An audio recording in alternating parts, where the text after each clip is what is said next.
بسم اللہ الرحمن الرحیم۔ کتاب اساس النحو۔ اساس کہتے ہیں بنیاد کو، نحو کہتے ہیں یہ ایک فن کا نام ہے، ایک علم کا نام ہے، یعنی علم نحو کی بنیاد۔ اس میں کچھ ابتدائی باتیں، بنیادی باتیں ہم پڑھیں گے، تفصیلی باتیں انشاءاللہ نحو کی دیگر کتب میں آپ پڑھ سکتے ہیں۔ جیسے جیسے آپ اس علم کے اندر آگے آگے بڑھیں گے انشاءاللہ تفصیل کے ساتھ پڑھتے چلے جائیں گے۔ اس کے بعد ہم خلاصۃ النحو پڑھیں گے۔ نام سے واضح ہے وہ نحو کا خلاصہ ہوگا، تفصیل اس میں بھی نہیں ہوگی۔ اگر آپ تفصیل پڑھنا چاہتے ہیں تو نصاب النحو ہے اردو میں، اور عربی کے اندر ہدایت النحو ہے، اس سے آگے پھر کافیہ ہے، پھر شرح ملا جامی ہے۔ تو یہ اس کی تفصیلی کتابیں ہیں۔ یہ کتاب بالکل بنیادی باتوں پر ہی مشتمل ہے، اس میں کوئی تفصیل والی چیز نہیں ہوگی۔ پہلا سبق ہے علم نحو کا تعارف۔ علم نحو کی تعریف ہے۔ علم نحو ایسے اصول و ضوابط کا علم ہے۔ علم ہے کا مطلب یعنی اس علم کے اندر ہم ایسے اصول، ایسے ضابطے جانتے ہیں، ایسے اصولوں کا ہمیں پتہ چلتا ہے کہ جن کے ذریعے عربی کلمات کے اندر عربی کلمات کے آخری حرف کا اعراب اور ان کو آپس میں ملانے کا طریقہ پتہ چلتا ہے۔ عربی کلمات کے آخری حرف کا اعراب، اس سے کیا مراد ہے؟ جیسے لفظ ہے زیدن، تو آخری اس کا حرف کیا ہوا؟ دال۔ اس کے اوپر، دال کے اوپر جو ہم نے تنوین، ضمہ والی تنوین پڑھی ہے، دو پیش والی تنوین پڑھی ہے، یہ کیوں پڑھی ہے؟ یہ کس قاعدے کے تحت، کس اصول، کس ضابطے کے تحت ہم نے پڑھی ہے؟ اس کا زیدن اعراب کیوں آیا ہے؟ زیدن یا زیدن ہم نے کیوں نہیں پڑھا؟ اسی طرح ایک مثال لے لیں، للہ، للہ۔ اب لفظ اللہ کا آخری حرف کیا ہے؟ ہا۔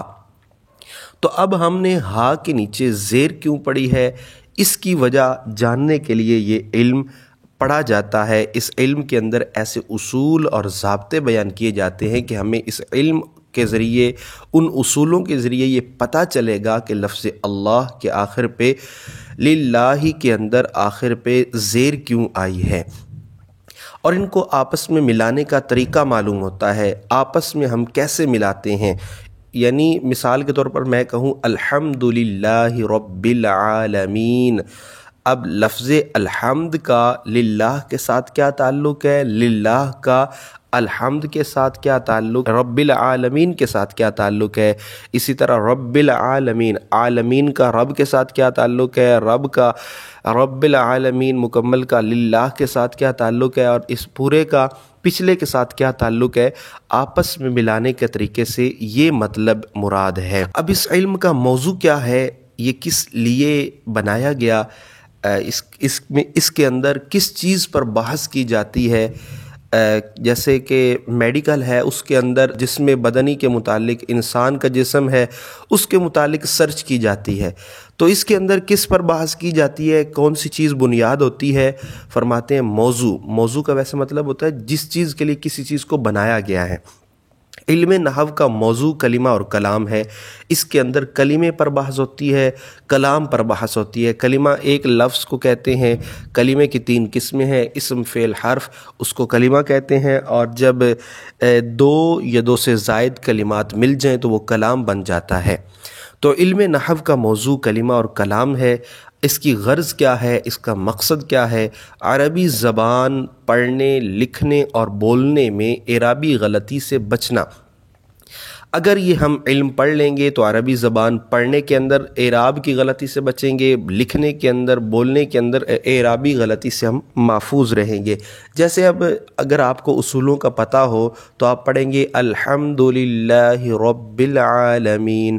اگر اصولوں کا نہیں پتہ نا تو آپ یوں بھی پڑھ سکتے ہیں الحمدللہ رب العالمین۔ اب یہ دیکھیں اس میں ٹوٹل ہم نے غلط پڑھا ہے۔